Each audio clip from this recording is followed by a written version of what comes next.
So, titikman natin itong seafood pasta sa Taberna Napolitana.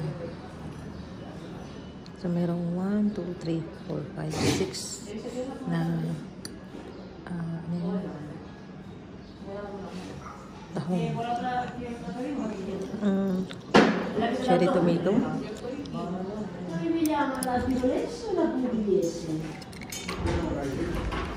Isang shell.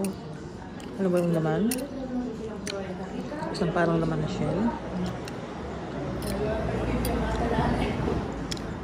Marami siyang tahong. Ang sasarap. Parang kulang. Hindi ko alam kung ano.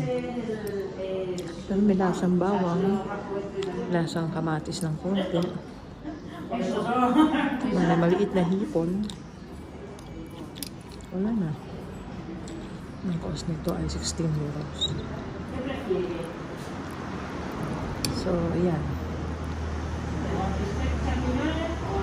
Parang ito, yung sepia.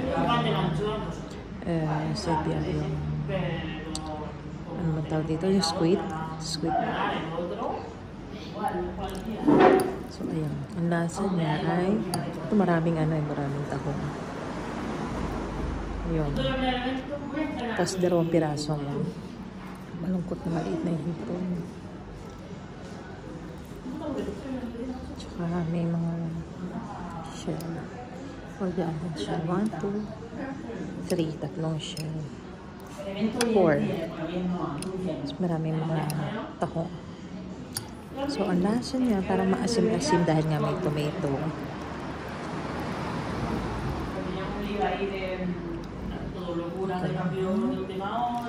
Hindi ko makat kasi dahil hawak ko yung cellphone. Huwag tayo ng maliit lang. Please.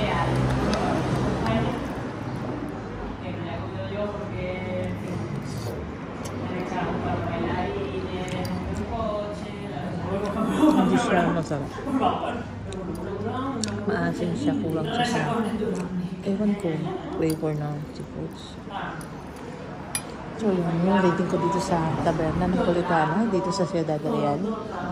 So, nakalagay sa TripAdvisor kung pinaka-masarap dito number 10. So, ako, okay lang. Ano lang siya, hindi siya yung talagang pinaka-masarap. So, lasa niya kamatis na piniga.